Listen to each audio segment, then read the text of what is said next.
There now follows an election broadcast on behalf of the Labour Party.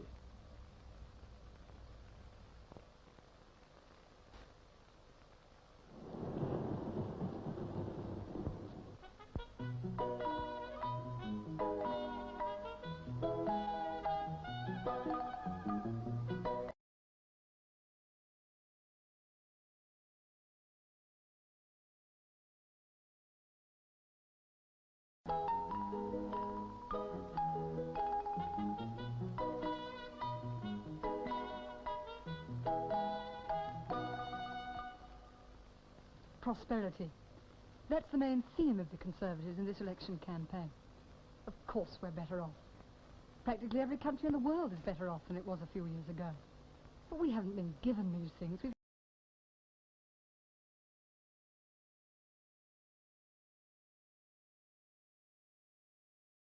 of them by running up a big hire purchase debt.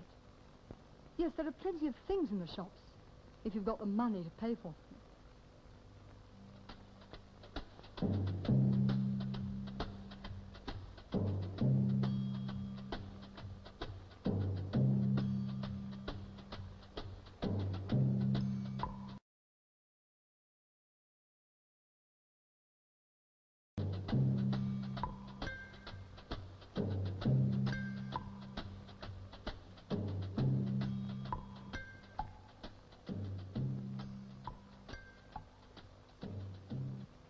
We bought this basket of shopping today in London.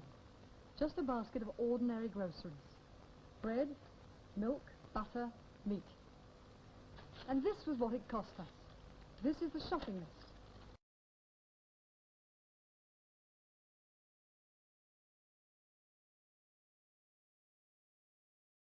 And sixpence halfpenny. But now, 1 year later, they cost £2, 4 and 5 pence. I'm going to speak to one of the men who knows most about food prices in this country, Lord Sainsbury, and see what he has to say about it.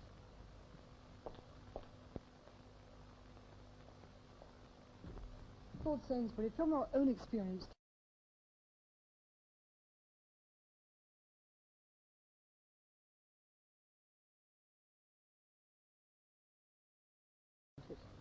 Well, I think, for example, what we can improve marketing. Take vegetables. There can be set up more producer cooperatives. And by such means, we can lessen the gap between what the grower gets and what the housewife pays. And then in a manufacturing,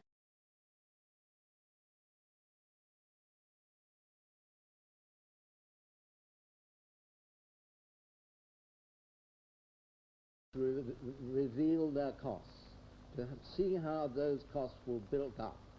And I believe if that was done, it would act as a very effective brake on what I would describe as socially irresponsible price rises. so if there was a sudden jump in prices, the Price Commission would come in and investigate the reasons. Exactly. Prices are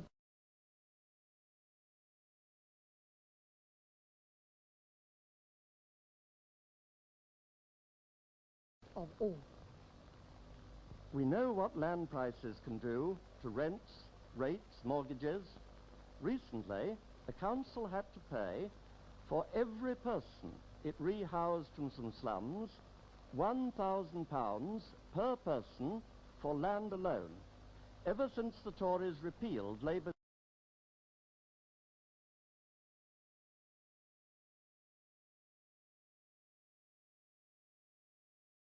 Labour will buy land needed for building at a fair price and not a profiteer's price. Now, let's take some examples. Do you pay rent to a private landlord? If you were decontrolled by the Rent Act, you might at any time get 4 weeks' notice to quit. If you're still controlled,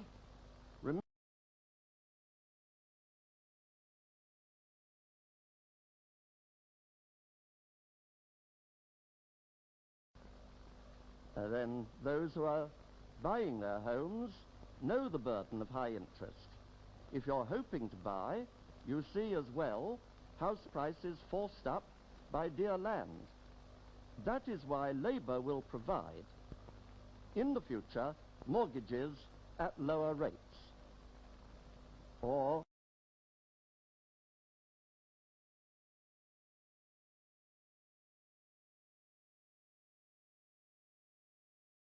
between 1953 and 1963, the Tories cut in half the number of council homes built every year. We shall reverse this policy. Or is yours a home without a bath, hot water, separate toilet? 2 years ago, Labour stated its plan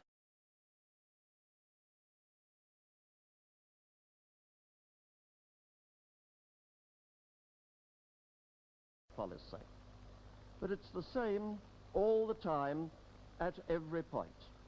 As the election approached, the Tories began to talk of doing something about land, something to help the owner-occupier. They have had 13 years in which to act. We need new policies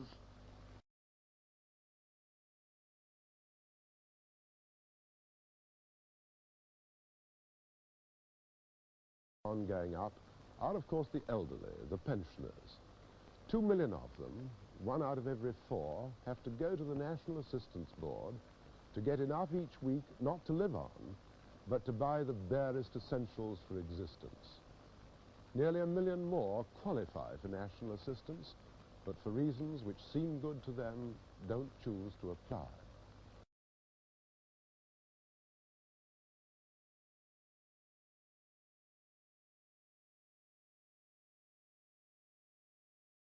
That taxing the sick is just about the meanest way a government can raise money.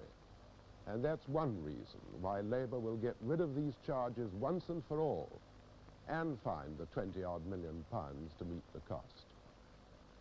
We've poverty enough in Britain today, especially amongst pensioners, to make the Tory boast of an affluent society sound to them like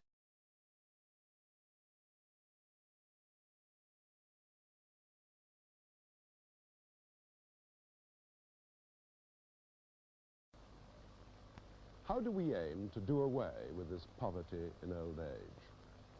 We intend to bring in an incomes guarantee to replace the National Assistance Supplement. Under this system, every pensioner and those on sickness or unemployment benefit will get their supplement not by going to the board, but from the post office, as of right.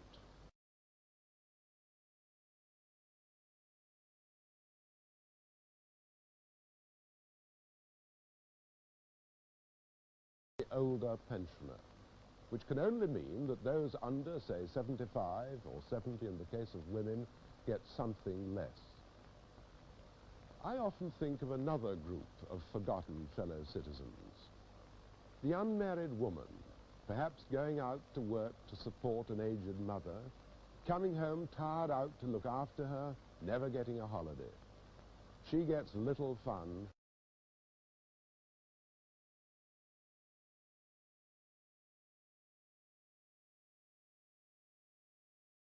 Some hope of security when she too is old. Or will she, if the Conservatives have their way, be forced to wait till she's 70 for Sir Alex's little donation? But how much can the nation afford to spend?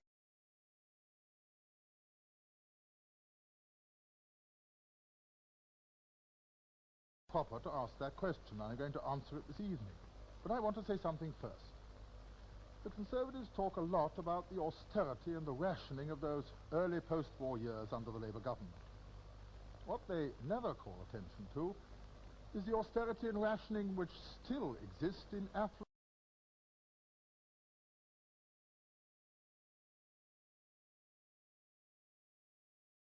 assistance.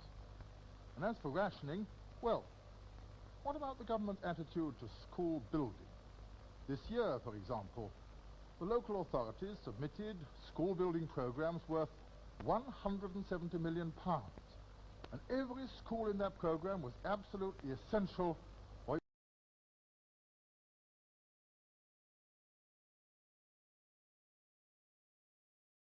fact, he forbade the councils to build 2/3 of the schools they desperately needed and which they could build if they hadn't been prevented from doing so. I call that rationing, even if another name is used today. And I'm not surprised that Mr. Hogg has suppressed the official report on the state of school buildings him over a year ago. But even without it, we know quite a lot. We know that half our primary schools were built in the Victorian age, that nearly half of them have no inside lavatories, that nearly half have no playing fields, that 2/3 have no proper science accommodation, and that 3/4 have virtually no library. Yes, it's a strange world we live in. Any company which wants to build for profit, wants to build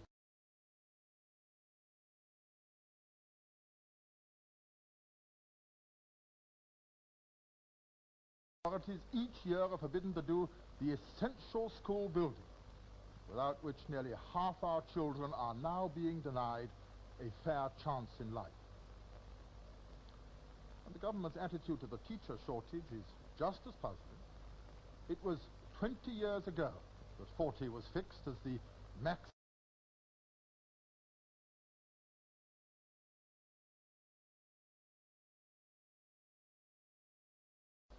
Despite all the government's boasts, this situation isn't going to get better.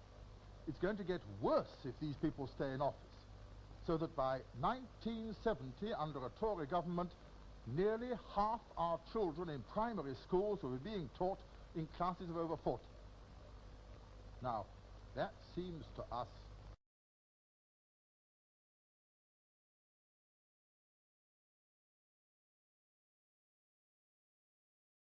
for winning back more married teachers, to get to part-time work. We know the plan will cost money, but we believe we can't afford to postpone the education of our children. And so I come back to this question of cost. How much can the nation afford? Well, it depends on how much the nation is earning.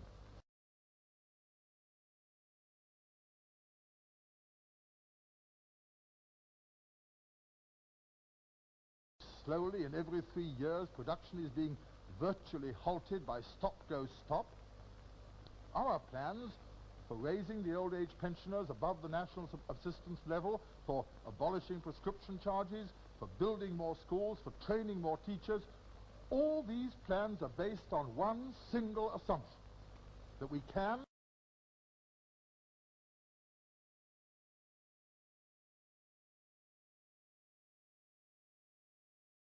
anybody tells me that this can't be done by the British people, I reply, that's what our neighbors in Europe have been doing for years. And we're convinced, give Britain a chance, we can do it too.